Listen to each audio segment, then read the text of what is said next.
Just few days to prelims, and I can understand your anxiety. This video interaction that we're going to have now, my dear friends, is going to take away that anxiety and bring in a lot of confidence to you. Vinay Kumar here, international NLP and IAS coach. In this video, my dear friends, I'm going to share with you some important things about how you have to handle paper 1 in the prelims and paper 2. Okay, my dear friends, when I'm doing this, I'm doing it from experience of more than 15 years, guiding so many aspirants to success at all the levels of exam, including, of course, the prelims, my dear friends. And I have also cleared 4 prelims. You may say, see, you cleared the prelims then, but prelims was prelims whenever I have cleared it, my dear friends. Whether I've cleared it, see, at any point of time, prelims was as challenging as it is to you today. Is that clear, my dear friends? Now, having said that, there are certain things that is relevant for prelims anytime you are taking it up, either now or 10 years ke baad mein. Anyone is taking up for that matter, my dear friends. Having said this, so to begin with, what are the most essential things to bear in mind? Few days, let's say the last 2 days to prelims. We'll start from there. In the last 2 days to prelims, you have to take care of these 3 things, like I've mentioned in one of my previous videos: language, energy, and focus, my dear friends. Language, energy, focus. Okay, see, it so happens, my dear friends, and it's very normal that there are number of thoughts that keep crisscrossing our head, largely because of our conditioning. Okay, let them come and go. What is important is for you is not to judge those thoughts. Are you connecting to what I'm trying to tell you? Number one, don't judge those thoughts as good and bad. Don't judge yourself for those thoughts. Are you connecting to what I'm trying to tell you? Like, for example, it's very common to get a thought like, hey, will you clear this time? Don't you feel you should have prepared still more? Oh, you didn't study that book that you had kept for fine. All these things are going to happen, and it's very common. It happens to every aspirant anywhere in India, my dear friends. Okay, these thoughts, which are random, are anyway part and parcel of the game of this exam. Okay, it's going to be there, but how you are going to handle those thoughts with the conscious language that you use will determine your energy. And if you can keep your energy, I don't say at a peak all the time, but high, without allowing it to slide at the instance of these thoughts, then you've almost half won this exam. Take it from me, my dear friends. There are other things also that counts. How well you have prepared, how many books you have properly read, revised, and you have recalled the knowledge. All those things also does matter. But then, if you're able to manage your energy well, my dear friends, you've almost half won the exam. Take it from me. Is that clear, my dear friends? And now, be focused.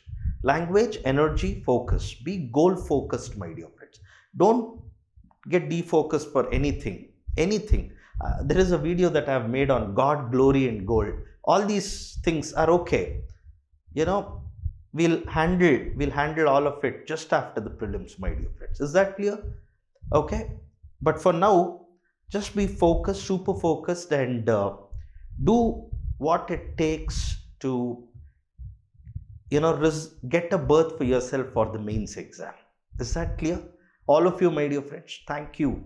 Now, having said that, so take care of your language, energy, focus all the time, from 2 days to the exam, on the day of exam, in the exam, in between the exams, and after the exam. Take care of your, see, why we have to, it's very important to handle our energy and focus with our language, because cutoff suggests us that exactly, my dear friends. Like in my previous video, I point out, if somebody is getting 92.5 belonging to general merit category and still clearing the exam, it only means even if he had attended just 60 questions, and he had got 10 wrong, he got only 50 right, He has still cleared the exam. That's what 92.5 means. Yes or no, my dear friends? Are you connecting to what I'm trying? And if you belong to a category, you have a reservation, you are in much more advantageous position. So don't judge yourself in any way, either before the exam or in the exam also. Most people do this mistake of sitting in the exam and judging themselves, my dear friends. Are you connecting to what I'm trying to tell you? They've just not got some questions right, or they didn't get questions. They didn't get to answer some questions in a row. Let's say some 8 questions in a row. They start to judge themselves. Please don't do that mistake, my dear friends. Are you connecting to what I'm trying? Because, like I told you, 60 questions if you have attended and even 10 if you got wrong, there is a possibility that you may clear this exam. Okay, so don't judge yourself at all. This is like, you just have to do your bit and wait for the result. Are you connecting to that? But whenever you're doing what you have to do it in such a way that there is good energy around you. Okay, unnecessarily, otherwise you will stifle what is actually happen well for you. Is that clear? Okay, thank you. Now, coming to the actual exam, sleep well the night before exam. I know there is that exam anxiety, exam fear and all that, but take it cool, take it in a very relaxed way, my dear friends. There is a logic behind what I'm saying. There's a reason behind what I'm saying, my dear friends. I want you to just ask yourself one question. Whether it's one day to exam or on the day of exam, I want you to ask this one question. Hey, do I deserve to be an IAS? With the mindset that I have, with the language that I carry with me, with the energy that I carry with me, with the emotions that I experience right now, and the way I'm handling those emotions, do I qualify in my own head to be an IAS? If your ego is shouting out, yes, then all you have to do is this. You'll have to question yourself. Hey, then what is this fear? Will an IAS experience fear when he is encountering a challenge? Will an IAS experience needless anxiety when he is getting ready for a big day, some big function, some big program where lots of people are coming? There is an eventual whatever it may be, my dear friends. But then, how an IAS officer would handle his emotions on such a day, correct? Or an IPS would handle his emotions on such a day. Are you connecting to what I'm trying to tell you, my dear friends? All right. So, what I want to tell you is, my dear friends, if you are seriously looking yourself in that position of responsibility, let's say a year or two from now, by clearing this exam, then you have to become that human being. And the best time for you to become that human being is not 2 years from now, but now, because UPSC exam is just like a scanner.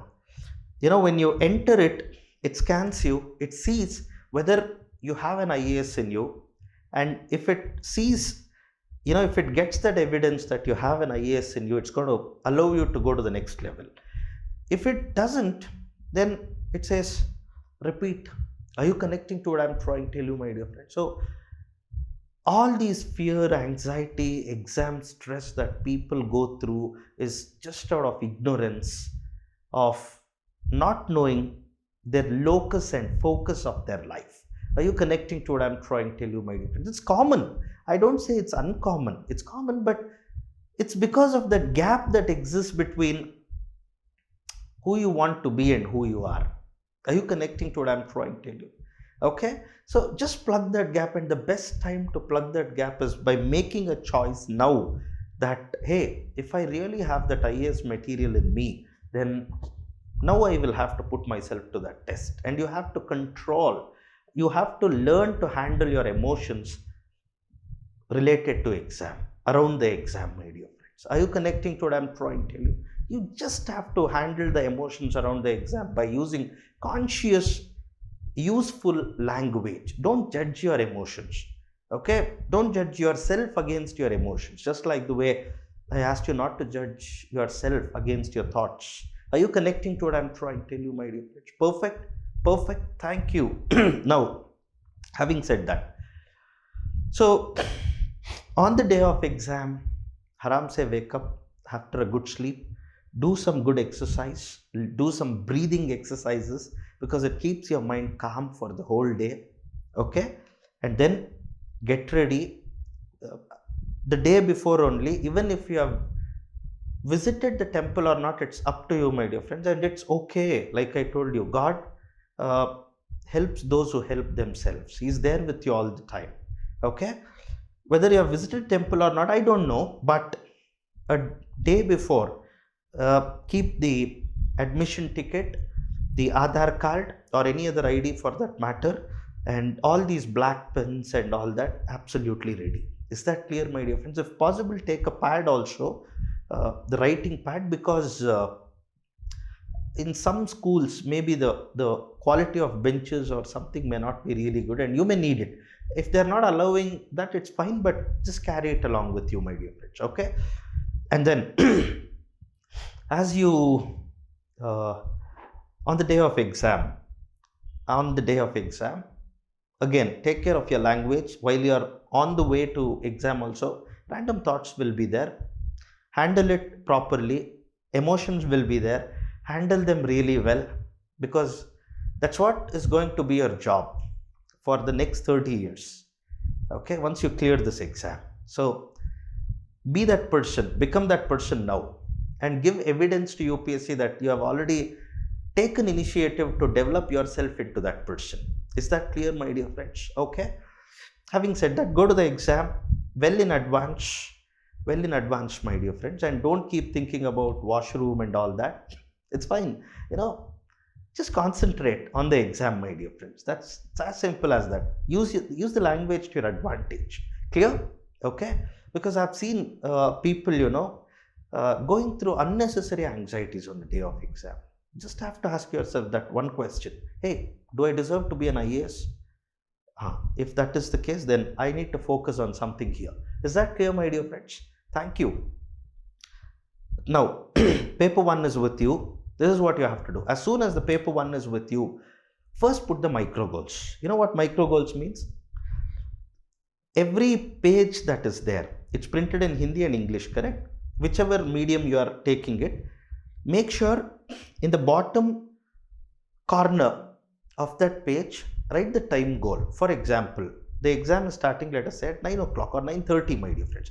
9:30 if it is starting, 9:40, first time goal. 9:50, 10, 10:10. All right, like this, every page set 10 minutes of goal. So how many ever pages are there, make sure the first round of marking is getting over. The first round of marking is getting over at least in 1 hour and 20 minutes. Is that clear, my dear friends? 1 hour and 20 minutes. So it is total of 100 minutes. In 100 minutes, you should see to that first round of marking is done. Even before you start with the first question, make sure if you have to darken, if you have to shade some circles related to your register number, or related to any other information that they are asking, like let's say which series of question paper you have got, whether it's A, B, C, D, whatever, all those things, please take care of it. Do it consciously, my dear friends, because people, people, I have seen so many students after coming out of the exam, did I shade that register number correctly? Did I shade the proper question? So these kind of questions should not be there. If it shouldn't be there, then do it consciously while you are doing it. Is that clear, my dear friends? Having said that, now first, did you put the micro goals for 100 minutes? In 100 minutes, the first round has to get over. You have to do it in 3 rounds. Remember, my dear friends, at any cost in 3 rounds. The first round, answer only questions that you know perfectly right, as if you have set the question. It has to be like that. You had already set that question in your head. You wanted UPSC to give you that question. You have already set, you're already ready for that question, and you know that it's a 2 for you. It's a 2 marks for you for that question.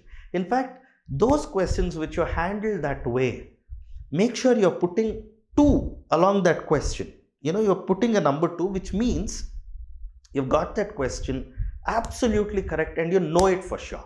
Is that clear, my dear friends? There is no 0.0001% doubt in your head that it may be wrong. So it is correct. Perfect. So put 2 along such a question.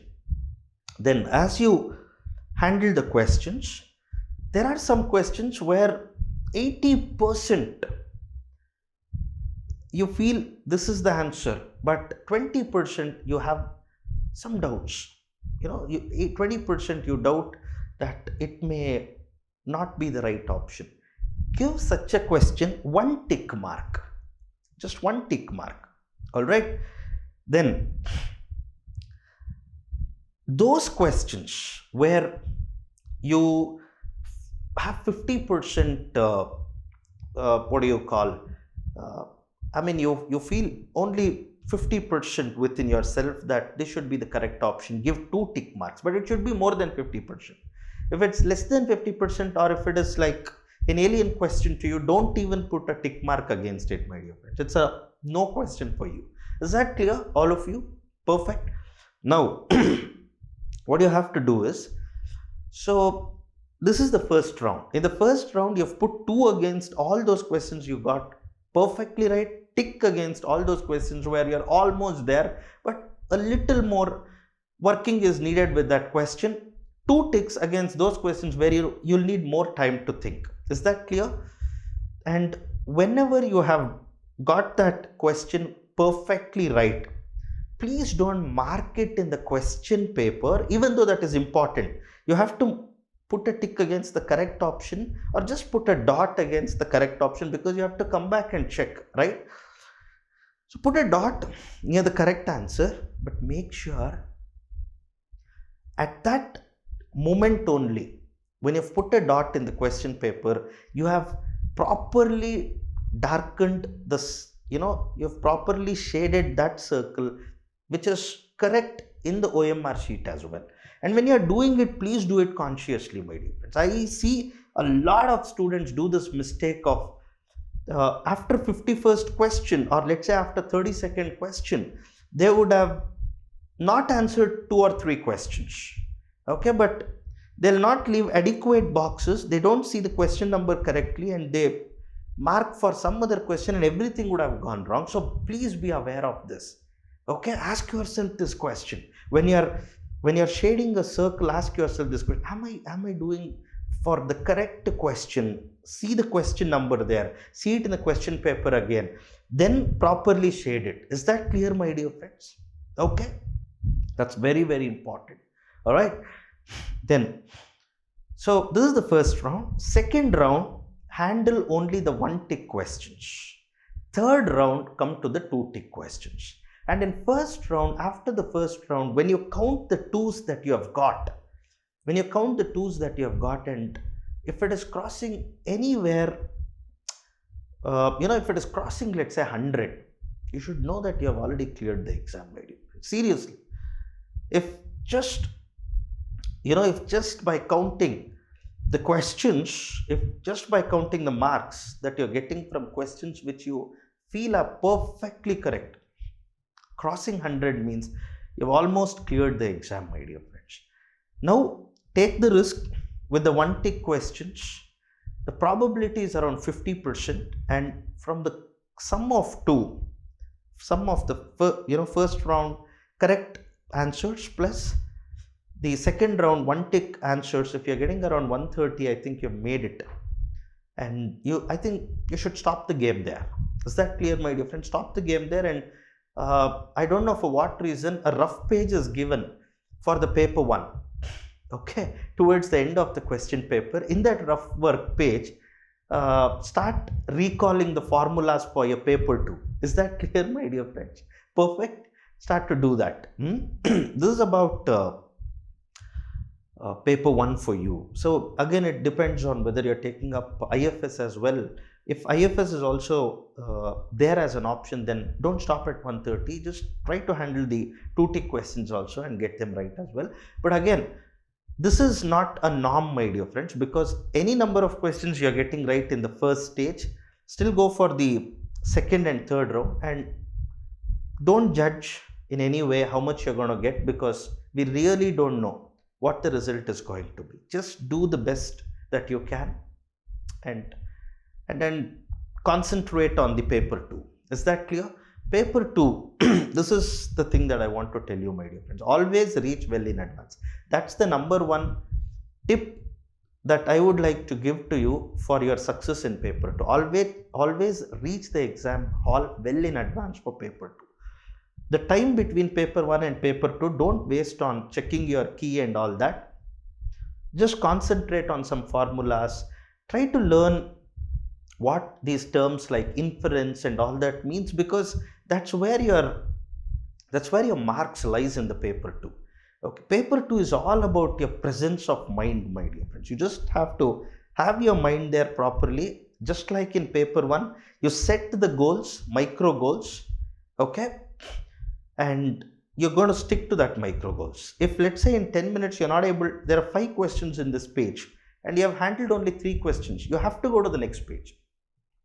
100 minutes you have to complete one full round and come back again to tackle the questions that you had left. That's the better way to do it. But nevertheless, you be the best judge of how you have to go about with the paper 2, because paper 2, there can be numerous ways of handling it well, my dear friends. You be the boss. Yeah.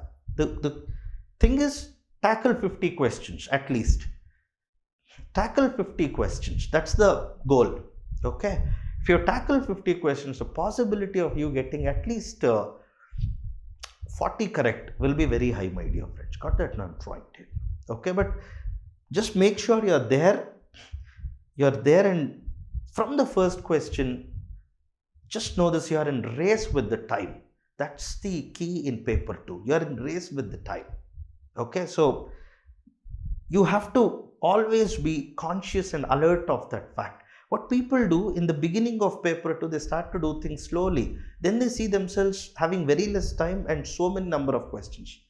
Okay, and throughout the 2 papers, whenever you have these random self-defeating kind of thoughts coming in from anywhere, my dear friends, use conscious language to beat them. Plus, there is an easy way. BIBO.